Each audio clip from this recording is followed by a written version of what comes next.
Heather, WTTW. Hi, Mayor. Hi there. In one of your commercials, you acknowledge that you haven't always done everything perfectly, but that you learn from your mistakes. Can you give us an example of something you don't think you've done perfectly, but that you've learned from in your 3+ years as mayor? I would say I'm a human being like everybody else is.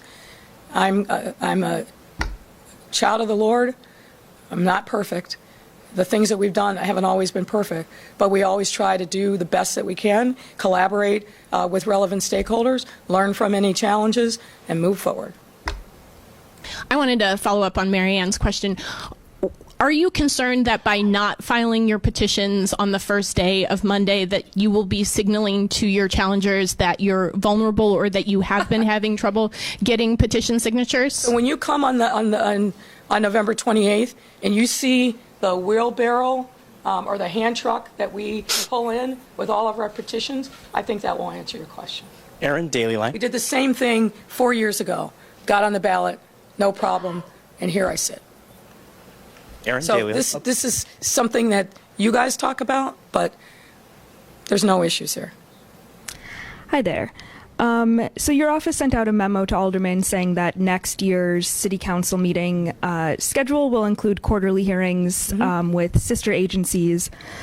This is something that some aldermen have made similar proposals on before. Why is this something you support now, and why is it important to hold these hearings? I think it's important for members of the city council to have an opportunity to hear from CEOs of the sister agencies. They just heard from CEO, our President Carter last week. And so we're going to fold that into the cadence of city council committees. Today is the deadline for people to apply to be the next 12th Ward alderman. When will we see who's on the committee that will review those applications? Hopefully soon. Thank you. Justin Lawrence. Aaron just had the two questions I was going to ask, so I'll move on. I do want to follow up on Mariah's question about Bring Chicago Home. You kind of, you suggested that she was making an assumption that you opposed the proposal, and you've said that you're willing perhaps to compromise on it if the other side is willing to compromise. But also this week, you have been working to block that proposal, right? Your IGA team worked to prevent a quorum on Monday to just hold the hearing and have that public comment period.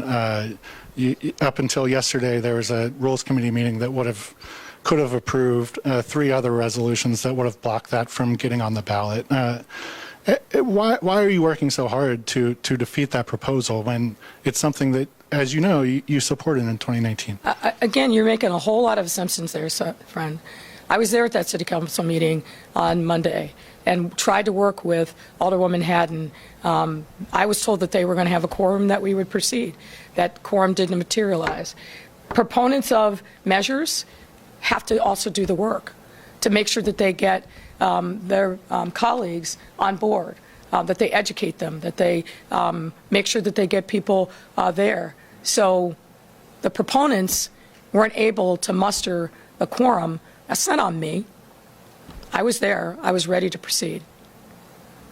And on the 12th Ward appointment, I think it's the 12th Ward appointment. I think the applications are maybe due today. Correct. I spoke to Alderman Cardenas. He said he didn't suggest that he's directly asked you to nominate his former chief of staff, but he did say she's very qualified and he would be sad if you didn't nominate her. We're only 2 or 3 months out from the election. Do you have any hesitancy to nominating someone who's already campaigning for the race, whether it's either her or someone else who's also applied to be appointed?